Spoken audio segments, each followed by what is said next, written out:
We will going to cook just like this. I'm going to teach Gia how to cook. Be careful.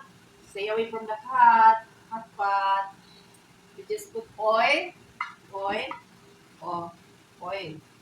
Just stay. Oh, don't make halo-halo. Don't make halo-halo, ha? Oh, be careful, ha? It's hot. Hot. Oh, be hot. Oh, we're going to put the onion and garlic. Yay! Oh, mix. Oh, halo-halo. You know, guys, magluluto kami ng pixie ng tulan. Yes. Say hi, guys. We're going to cook with Mama, guys. Oh, be careful, ha? Say away like this. Here. Oh, yes. Oh, don't touch this, ha? Don't touch. It's hot. Oh, hi, guys.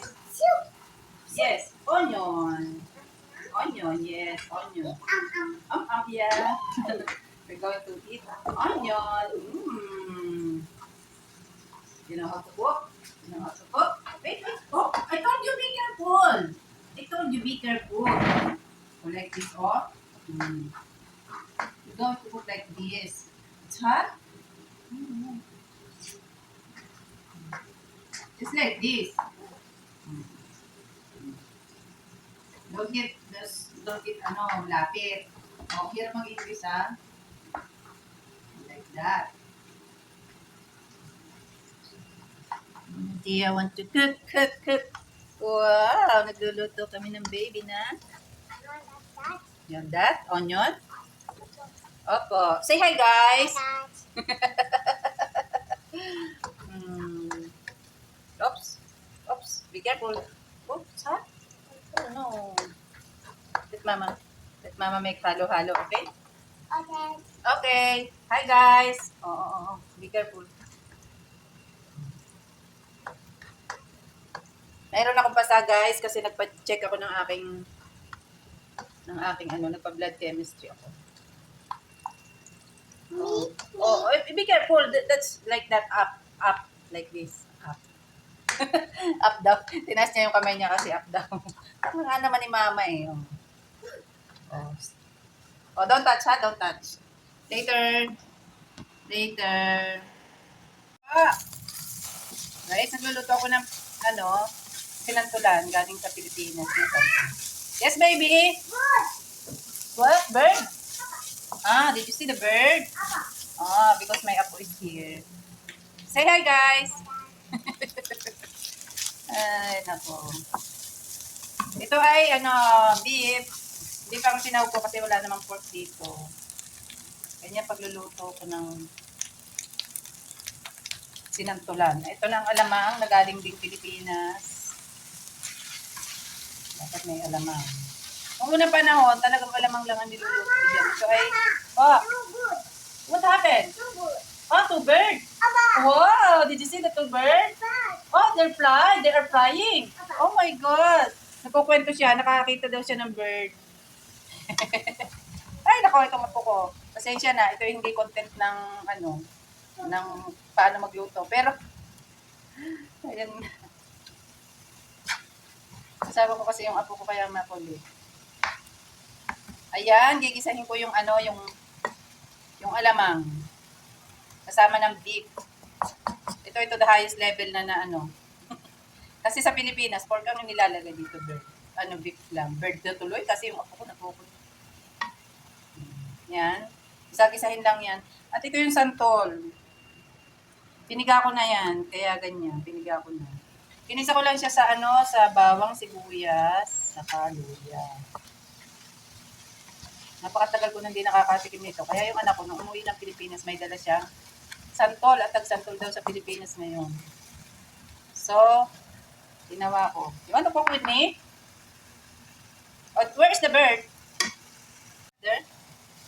Dinagdag ko pa yung tirang alamang kasi kakaunti nga yung niya, yung santol. Kaya dinagdagan ko na lang siya. Gisa-gisahin ko muna yung alamang. Like that. Lagyan ko na siya ng paminta. Hindi ko na siya lalagyan ng asin kasi ano siya, may alat na yung ano. Tsaka, yehey! Magic sarap! Tagal ko na hindi nagluluto nito.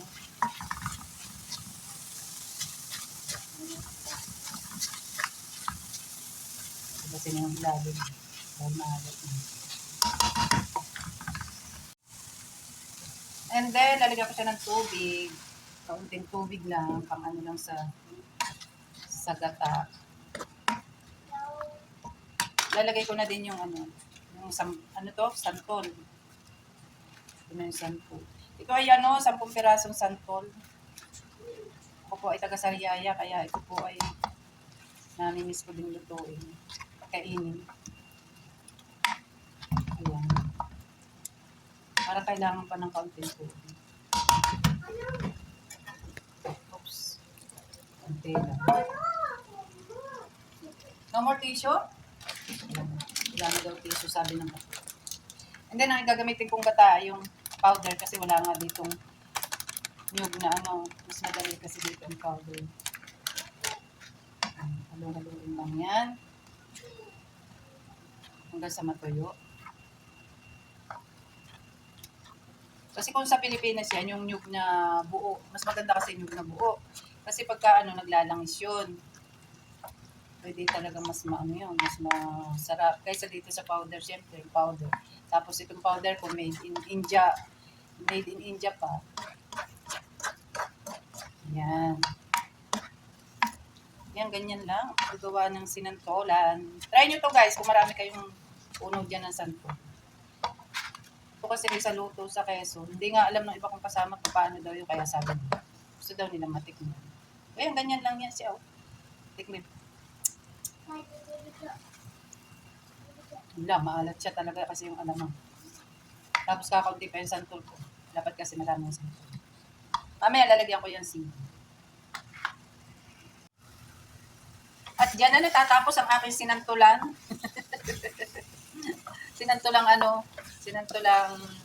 Sinantolan. Yun yata ang tamang ano, sinantolan. Ayan, lukso, masarap oh. Mamaya pagkaaluto, lalagyan ko na yan siya ng sili.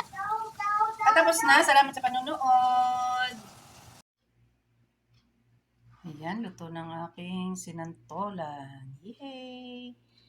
Nakagawa ko ng sinantolan dito sa Saudi kahit walang santol. Galing Pilipinas ang santol ko.